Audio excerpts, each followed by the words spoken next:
चार जो भगवान को नहीं भजते हैं उनको चार पशु भजते हैं, उनका भजन करते हैं। बोले कैसे? तो चार पशु बताए जो भगवान की भक्ति से विमुख हैं, उनकी चार पशु प्रशंसा करते हैं। पहला प्रशंसक है कुत्ता। कुत्ता किसकी प्रशंसा करता है? जो थोड़ी थोड़ी बात पर झगड़ने लग जाते हैं, एक दूसरे को मारने काटने लग जाते हैं, गाली गलौज करने लग जाते हैं। इनको देख करके कुत्ता कहता है कि भाई देखो, हैं तो मानव लेकिन अपनी जाति के लग रहे हैं। एक कुत्ता गंगा स्नान करने गया, गंगा स्नान की और वहां से लौट करके आया। गांव के कुत्तों ने पूछा, भैया परेशानी तो नहीं हुई स्नान करने में, आने में जाने में? बोले हाँ, परेशानी कुछ नहीं हुई, लेकिन परेशानी इतनी हुई कि अपनी बिरादरी वालों ने बहुत परेशान किया। क्यों? कुत्ते का स्वभाव होता है, अब जिस गांव से निकले उसी गांव के कुत्ते पीछे लग जाए तो एक दूसरे को देख करके मुंह बनाते हैं, नाक सिकोड़ते हैं। ऐसे व्यक्तियों को देख करके कुत्ता प्रसन्न होता है कि अपनी बिरादरी के लग रहे हैं। हम भी किसी को देख करके प्रसन्न नहीं होते और ये भी थोड़ी थोड़ी जगह पर लाठी डंडा चलाते हैं, तो गुण हमारा लग रहा है इनके भीतर। दूसरा प्रशंसक है बिड़बड़ा, सूकर, ग्रामीण सूकर। ये किसकी प्रशंसा करता है? जिनका बहुत बड़ा पेट हो गया, बहुत बड़े पद पर आसीन है, लेकिन अगर कोई व्यक्ति जाता है अपना फार्म लेकर के तो बिना घूस के कोई कार्य ही नहीं उनका करते। जब तक घूस नहीं लेंगे तब तक कार्य नहीं करेंगे। ऐसे अधिकारियों को देख करके बिड़बड़ा प्रसन्न होता है कि देखो भाई, लक्षण हमारे इनके लग रहे हैं। जाति से मानव है लेकिन स्वभावगत कर्म हमारे हैं सब।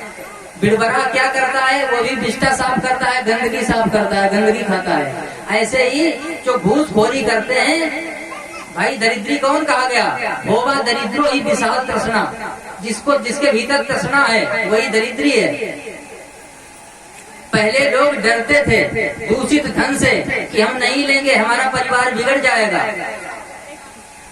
आजकल लोग आंख मीच कर यही सोचते हैं कि भाई का मिल जाए, बहन का मिल जाए, बिटिया का मिल जाए, चाहे जैसा हो मिल जाए। सब हजम करने पर लगे हैं। ऐसे व्यक्तियों को, ऐसे घूसखोरों को जब बिड़बड़ा सूकर देखता है तो कहता है भाई मानव जैसे लग रहे हैं लेकिन गुण तो अपने दिख रहे हैं। तीसरा प्रशंसक है गधा। तीसरा प्रशंसक है ऊंट। ऊंट किसकी प्रशंसा करता है?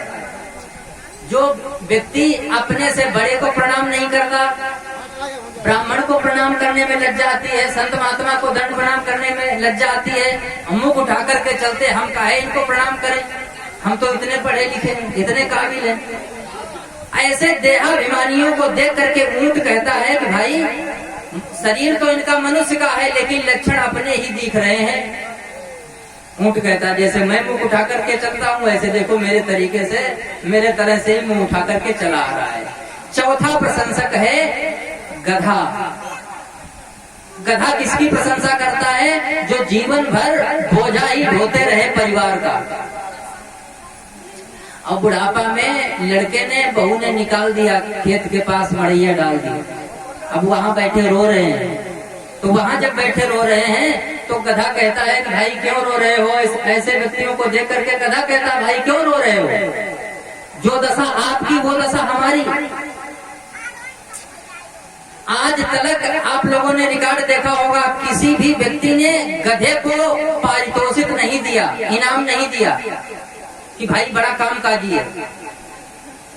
भट्ठा पर एक बार ईंटा लाद दिया जाता है और फला जगह ले जाना है, लादते रहो वहीं पर जाएगा, खड़ा हो जाएगा। पूरा जीवन मालिक के लिए काम करता है गधा। और वही गधा जब बुढ़ा हो जाता है तब निकाल देता है, मालिक कहता है इसे कौन खिलाएगा, पड़े पड़े झंडा मारकर भगा देता है। आज तक किसी भी गधा को किसी ने ये नहीं कहा कि भाई बड़ा काम काजी है, इसे इनाम देना चाहिए, पारितोषिक नहीं दिया। गधा कहता है कि मेरे ऐसे व्यक्तियों को रोते हुए दादाओं को देखता है ना, जो खेत के पास पड़े हैं, घर से निकाले गए हैं, उनको देख करके कहता है कि भाई हमारे मालिक ने हमको जब भी दिया 2 डंडे ही दिए, इनाम कुछ भी नहीं दिया। जब देता था 2 डंडे ही देता था। जो हालत हमारी सो हालत तुम्हारी, तुमको भी घर वालों ने निकाल दिया। तो पूरा जीवन जो परिवार के लिए ही समर्पित हो गए हैं, जर्जर काया हो गई। कहो बाबा भजन करो, कीर्तन करो, भगवान का ध्यान करो, तो बाबा क्या कहते हैं, पोती की शादी और हो जाए, नातिन की शादी और हो जाए, तभी हम गुरु करेंगे, तभी माला सटकाएंगे। उसके पहले बाबा भजन करने वाले नहीं, भक्ति करने वाले नहीं। और घर वाले क्या कह रहे हैं, घर वाले सोचते हैं ये बाबा कहते हैं जब पोती की शादी देख लूंगा, नातिन की शादी हो जाएगी, तभी हम भजन करेंगे, भक्ति करेंगे। और घर वाले सोचते हैं जब बुढ़ा पधार जाएगा ये दादा, तभी हम शादी करेंगे। क्यों, कहीं शादी में बर्बादी कर दे, शादी में पधार जाए। बोलो राधे राधे। सो दशा है। तो 4 प्रकार के प्रशंसक हैं। सोबिड खरो, सोबिड भरा होष्ट खरे, संस्तुता पुरुषः पशु, नयत कर्ण पथो पेतो, जातु नाम गदाग्रजः। 4 प्रकार के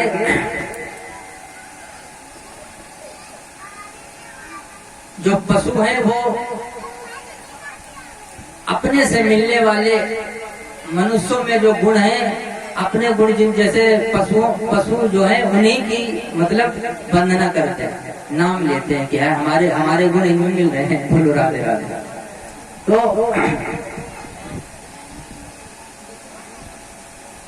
देखो यत कीर्तनम, भगवान का कीर्तन कैसा है। यत कीर्तनम यदि स्मरणम यदि क्षणम यद वंदनम यद श्रवणम यद हरणम। भगवान का कीर्तन, भगवान का दर्शन, उनका स्मरण, भगवान का वंदन, श्रवण, ये लोकस्य सद्यो विधुनोति कल्मषम, तस्मै सुभद्रस्य श्रवसे नमो नमः। अनेक प्रकार के कल्मषों को धुल देता है भगवान का संकीर्तन।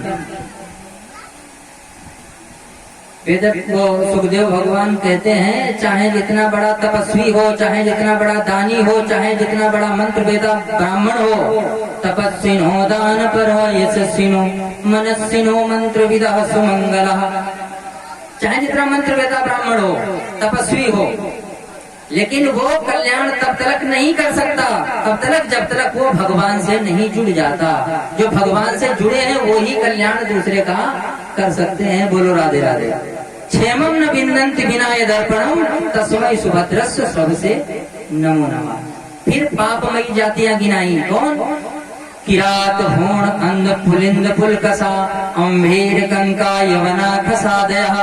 ये जो जातियां हैं ये पापमयी जाति हैं। इनका अगर आपके ऊपर छाया पड़ जाए तो आपको स्नान करना पड़ेगा, इतनी पापमय जातियां हैं। किरात, होण, अंध, पुलिंद, पुलकसा, अम्भीर, कंक, यवन और खस, इतनी जातियां हैं, ये पापमयी हैं। ये भी अगर ये जातियां पापमयी भगवान से जुड़ी हैं, परमात्मा से जुड़ी हैं, तो ये नीच पापा यदुपाश्रयाश्रयः शुद्धयन्ति तस्मै प्रभु विष्णवे नमः। ये भी पावन हो जाती हैं, पवित्र हो जाती हैं अगर भगवान से जुड़ी हैं। भगवान ने सब जीवों को बनाया और सभी जीवों के भीतर आत्मा रूप से विराजमान हो गए। जगत को किसने बनाया? भगवान ने। और जगत के भीतर विराजमान कौन है? भगवान। अनेक रूप रूपाय विष्णुवे प्रभु विष्णुवे।